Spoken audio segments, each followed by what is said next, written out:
On pourrait grouper les délibérations. Oui. La seule différence, c'est que certains lots ont été déclarés infructueux et d'autres... ouais, mais sinon, les conditions sont les mêmes. Ouais. Donc, peut-être énoncer alors les titulaires de la délégation. Tout à fait. Donc, pour le lot 2, qui concerne la plage du Grand Valat, enfin le lot 2, la délibération numéro 19 qui concerne le lot 1 de la plage du Grand Valat. Le titulaire retenu est la SASU Le Romarin. L'activité, c'est restauration légère et matelas parasol. La superficie, 225 mètres carrés. La délibération numéro 20, donc, qui concerne toujours la plage du Grand Valat, le lot numéro 2, pour une superficie maximale de 217 mètres carrés, le candidat retenu étant le URL La Digue. L'activité, restauration légère et matelas parasol. Oui, la redevance, 32 625 € et 3% de chiffre d'affaires. Pour le lot précédent du Grand Valat, 33 750 € et 3% de chiffre d'affaires. La délibération numéro 21 concerne la plage de Renecro, le lot 1,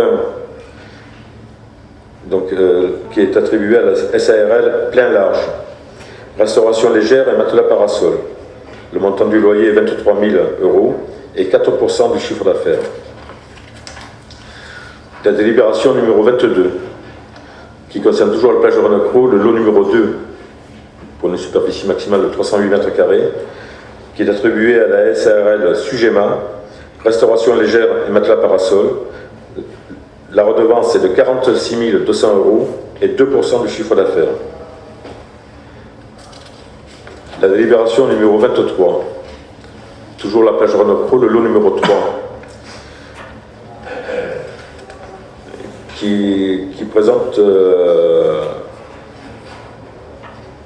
une particularité, à savoir que le lot numéro 3 comprend à la fois un lot de plage, donc sur le domaine public et maritime, et l'établissement Le Petit Navire, qui lui est sur le domaine communal.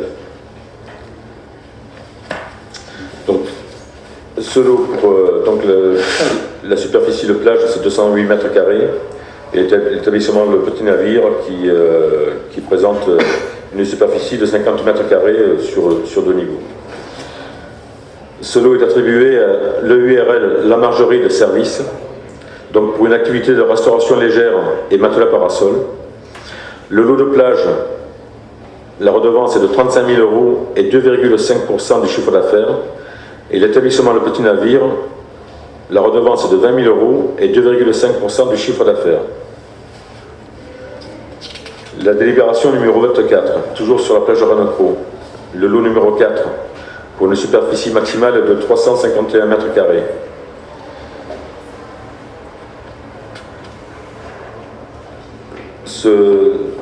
Ce lot donc est attribué à l'URL La Margerie de Service, activité restauration légère et matelas parasol. La redevance est de 58 000 € et 2,5% du chiffre d'affaires. La délibération numéro 25 concerne donc le lot 5 de la plage de Renecro. Sur ce lot, seul est autorisée l'activité de location matelas parasol sur une superficie maximale de 90 mètres carrés. Le candidat retenu est M. Di Maggio, donc l'activité matelas parasol. La redevance est de 9 500 € et 2% du chiffre d'affaires. Voilà, monsieur le maire, pour l'ensemble de ces délibérations concernant les lots de plage. Parfait. Il n'y a pas de questions.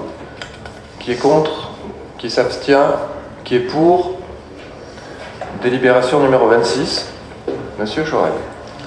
Oui, monsieur le maire. Donc cette délibération concerne la participation de la commune à l'opération entre ciel et mer, qui comprend les logements sociaux. Elle concerne donc la garantie d'emprunt. Considérant que l'Assemblée délibérante de la ville de Bandol accorde sa garantie à hauteur de 50% pour le remboursement d'un emprunt total de 345 089 €, souscrit par VAR Habitat auprès de la Caisse des dépôts et consignations, selon les caractéristiques financières et aux charges et conditions du contrat de prêt numéro 74-170 constitué de 4 lignes, si annexées, et faisant partie intégrante de la présente délibération. Considérant que la garantie est apportée aux conditions suivantes. La garantie de la collectivité est accordée pour la durée totale du prêt et jusqu'au complet remboursement de celui-ci et porte sur l'ensemble des sommes contractuellement dues par l'emprunteur dont il ne se serait pas acquitté à la date d'exigibilité. Sur notification de l'impayé par lettre simple de la Caisse des dépôts et consignations, la collectivité s'engage dans les meilleurs délais à se substituer à l'emprunteur pour son paiement en renonçant au bénéfice de discussion et sans jamais opposer le défaut de ressources nécessaires à ce règlement. Parfait. Pas de remarques. Qui est contre? Qui s'abstient? Qui est pour? Délibération. Numéro 28, Monsieur Vivier. Merci, Monsieur le maire. Cette délibération concerne le recrutement d'agents non permanents pour un accroissement saisonnier d'activité. Pardon, je me suis encore trompé. La 27, Monsieur Chorel. Oui, encore une. La dernière. Oui, donc cette délibération concerne la cession d'une parcelle par la copropriété La Farandole. Alors, c'est une histoire relativement ancienne. C'est une régularisation. Suite à une demande de nouvelle numérotation formulée par la copropriété La Farandole, 6 boulevard de Pierre-à-Plane, un plan d'alignement a été approuvé par délibération du conseil municipal en date du 16 juin 2016. Cet alignement doit être aujourd'hui régularisé par un acte de cession à l'euro symbolique par ladite copropriété à la commune de la parcelle cadastrée AD 821 d'une superficie de 3 mètres carrés 78. Qui est contre? Qui s'abstient? Qui est pour? Cette fois-ci, Monsieur Vivier. Merci. Donc je disais, cette délibération concerne le recrutement d'agents non permanents pour un accroissement saisonnier d'activité. Conformément à l'article 34 de la loi du 26 janvier 1984, les emplois de chaque collectivité ou établissement sont créés par l'organe délibérant de la collectivité ou de l'établissement. Il appartient donc au conseil municipal de fixer l'effectif des emplois nécessaires au fonctionnement des services. Les collectivités locales peuvent recruter des agents contractuels sur des emplois non permanents sur la base de l'article 3.2 de la loi du 26 janvier 1984 afin de faire face à un accroissement saisonnier d'activité. Ces emplois non permanents ne peuvent excéder 6 mois pendant une même période de 12 mois consécutifs. Compte tenu de l'accueil des enfants au sein des structures de bandol jeunes et du centre aéré pendant les vacances scolaires d'hiver qui se dérouleront du 24 février au 11 mars 2018, il convient de créer des emplois non permanents à temps complet pour un accroissement d'activité saisonnier dans la limite maximale de 8 postes. Ces emplois non permanents ont vocation à être pourvus par des agents contractuels recrutés du 26 février au 9 mars. Ils assureront des fonctions d'animateurs à temps complet au sein des structures de bandol jeunes et du centre aéré. La rémunération de l'agent sera calculée par référence à l'indice brut 347 correspondant au premier échelon du grade d'adjoint d'animation territoriale. Considérant qu'il est nécessaire de recruter des agents non permanents afin de faire face à un accroissement d'activité saisonnier durant les vacances scolaires pour l'encadrement des enfants accueillis dans les structures de bandol jeunes et du centre aéré, par conséquent, il est proposé à l'Assemblée, premièrement, d'adopter la création de 8 emplois non permanents destinés à faire face à un accroissement saisonnier d'activité pour la période du 26 février au 9 mars. Deuxièmement, d'inscrire au budget les crédits correspondants. Troisièmement, d'autoriser le maire à signer tout document afférent à ce dossier. Merci. Qui est contre? Qui s'abstient? Qui est pour? Monsieur Chorel, la numéro 29. Cette délibération concerne l'adoption d'une nouvelle convention de groupement de commande d'achat d'énergie. C'est l'avenant numéro 1 avec le Simielec. La commune fait partie du groupement de commande d'achat d'électricité mis en place par le Simielec par délibération numéro 45 en date du 21/4/2015. À ce titre, le syndicat a procédé à l'attribution de marchés en tant que coordonnateur, la commune étant chargée de leur exécution. Ce marché arrivera à terme fin 2018. Il convient donc de préparer la nouvelle période d'achat.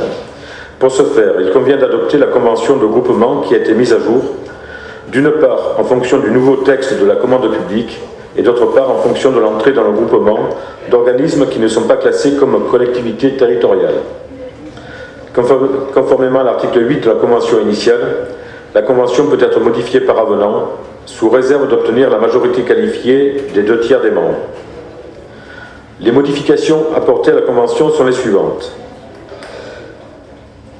Premièrement, dans l'introduction, mise en œuvre de l'ordonnance numéro 2015-899 du 23/7/2015. Deuxièmement, dans l'article 1er, ouverture du groupement à l'achat de toutes les énergies. Donc les autres énergies qui rentrent maintenant dans la Convention, outre l'électricité, sont le gaz et le fioul. Troisièmement, dans l'article 3, les modalités de cristallisation des membres du groupement. Et quatrièmement, dans l'article 7, la prise en compte des entités hors collectivité territoriale pour l'indemnisation du coordonnateur.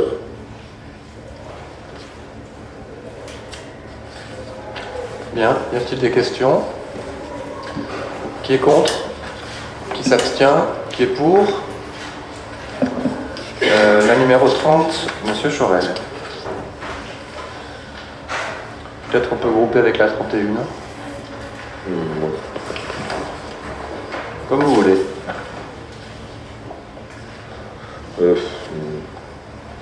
Oui. Donc la numéro 30, c'est l'adoption d'un fonds de concours au profit du syndicat mixte de l'énergie des communes du Var, pour la réalisation de travaux d'éclairage public réalisés sous sa maîtrise d'ouvrage. Il concerne le piétonnier de Renecroix. Le piétonnier de Renecroix, en fait, c'est l'accès ouest qui longe l'hôtel Le Splendide. Donc c'est donc le Simielec, le syndicat mixte d'énergie des communes du Var, qui est compétent pour l'éclairage public. Donc les travaux sont réalisés sous la maîtrise d'ouvrage du Simielec. Ils peuvent faire l'objet de la mise en place d'un fonds de concours sous réserve de délibération concordante des deux collectivités. Le plan de financement des travaux est précisé dans le bon de commande qui est joint. Le montant donc important de le préciser ça aussi. Le montant du fonds de concours à mettre en place est plafonné à 75% de la participation calculée sur le montant hors taxe d'opération. Et il peut être inscrit en section d'investissement. Donc le montant de ce fonds de concours est de 12 500 €.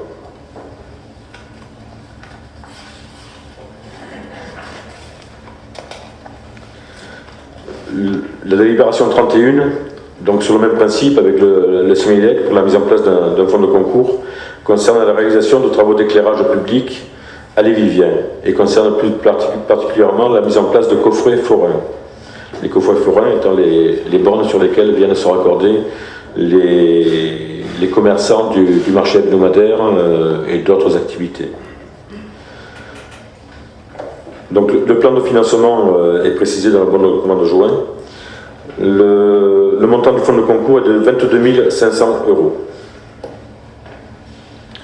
Y a-t-il des questions? Donc pour ces deux délibérations, qui est contre? Qui s'abstient? Qui est pour? Délibération numéro 32. Il s'agit du CIVAD, le syndicat intercommunal d'aide aux achats divers, et la demande d'adhésion de la commune de Riance. Là, il y a déjà une délibération par des syndicats qui valident cette adhésion et il nous est demandé de délibérer pour confirmer. Qui est contre? Qui s'abstient? Qui est pour? Délibération numéro 33, Madame Nadjarian. Alors il s'agit des cimetières centrales et de Valongue. Ça concerne les tarifs des caveaux, columbarium et concession des terrains. Abrogation de la délibération numéro 15 du 21 décembre 2009. Les tarifs des caveaux, columbarium et concession de terrain résultent d'une délibération du 21 décembre 2009 et méritent d'être révisés, notamment en raison de la mise en place de nouveaux équipements. Dans ce cadre, il est proposé la revalorisation des tarifs pour les concessions funéraires, de façon à mettre en adéquation les recettes inhérentes aux attributions et renouvellements de concessions et les coûts de gestion liés à leur entretien différé, voire à leur reprise, tout en permettant aux familles d'obtenir une concession traditionnelle à un coût modéré. Alors, pour vous faire court, nous n'avons pas augmenté le prix des caveaux. Nous avons simplement ajouté 15% sur les tarifs des concessions de terrain. Parce que, bon, depuis 2009, comme vous avez entendu, il n'y a rien qui avait été fait. Donc, il était normal, depuis, on a fait pas mal de travaux. Donc, ça compense un peu, disons, les travaux. Alors, là, nous avons repris exactement 18 concessions. Alors, pour la ville, pour info, je vais vous donner quelques précisions. Pour la ville, premièrement, c'est une bonne économie, parce que ça a permis de ne pas faire de construction, parce que nous manquons justement de caveaux. Et au lieu de construire, donc, on a fait ces reprises. Il y aura encore 2 tranches à faire. Alors ça ne se fait pas comme ça, naturellement, d'un coup de baguette magique. Il faut tout d'abord, lorsque ça se termine, la construction se termine, le service de l'état civil écrit au propriétaire, en lettre recommandée. Il faut 2 ans, un délai de 2 ans, pour être certain qu'il n'y a personne qui se manifeste. Alors il n'y a pas que ça, puisque en plus il y a des enquêtes de police, on le fait paraître sur le journal municipal, on l'affiche carrément avec des étiquettes sur les caveaux pour prévenir les gens s'ils viennent éventuellement. Et donc, disons que voilà, donc on a les reprises que nous avons faites, exactement, je vais vous dire comment que ça se passe. Pour, disons, que vous sachiez bien de quelle manière nous travaillons. Il y a l'ouverture et la fermeture de la dalle béton. On échange les dalles qui sont fissurées avec une grue. Il y a un désinfectant qui est mis à l'intérieur. On fait l'évacuation de l'eau, parce que quelquefois il y a de l'eau qui stagne dans les caveaux. On ouvre les cercueils, on fait des réductions de corps. On évacue les bois des cercueils. Les eaux qui restent dans les cercueils, on les met dans un reliquaire, et tous ces dépôts sont mis dans un dépôt plus important qui s'appelle un ossuaire. Voilà. Alors là, donc, je vous ai donné tous les détails justement afférents à ces caveaux. Maintenant, bon, au niveau des columbariums, nous n'avons pas augmenté de prix. Nous avons laissé tel quel, c'est pour une durée de 10 ans. Maintenant, je vais vous donner... Alors suite à la reprise des caveaux, il est nécessaire de majorer le tarif des caveaux sur lesquels sont érigés des monuments. Il sera ajouté au prix du monument selon l'estimation des marbriers et pompes funèbres comme suit. Alors, on a le détail, il y a 1, 2, 3, 4, il y a 6 caveaux où il y a un monument, il y a du marbre, un monument en marbre. Donc la personne qui est intéressée de prendre avec le monument, ça s'ajoute naturellement au prix du caveau.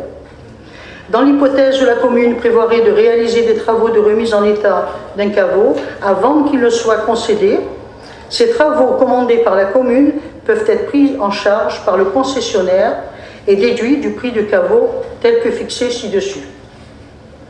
Par conséquent, il est proposé à l'Assemblée d'abroger la délibération, de fixer les tarifs des concessions de terrain, caveaux et columbarium tels que définis ci-dessus, de dire qu'ils seront applicables à compter du 1er mars 2018, d'autoriser le maire à fixer leur taux annuel de revalorisation dans la limite de 10% à compter du 1er janvier 2019 en application de l'article Code général, d'autoriser le maire à signer tout document afférent à ce dossier.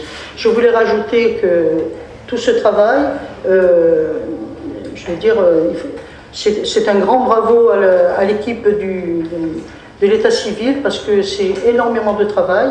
Et quand on aura, là on est en train de, disons pratiquement c'est terminé au cimetière de Valongue, il y a encore donc deux tranches à reprendre au niveau concession, ça va être fait là, dans l'année. Nous allons nous attaquer au cimetière central, voilà, parce que pendant des années ça n'a pas été fait. Voilà. Bon, c'est effectivement très important, ça permet de récupérer des places et je m'associe aux félicitations. Par contre, monsieur le maire, concernant les columbariums, là nous serons obligés prochainement de prévoir des constructions parce que les gens se font de plus en plus incinérer. Voilà. Très bien. Donc encore une fois, félicitations au service des formalités administratives. Oui. Qui est contre? Qui s'abstient? Qui est pour? Notre conseil est terminé. Je vous remercie.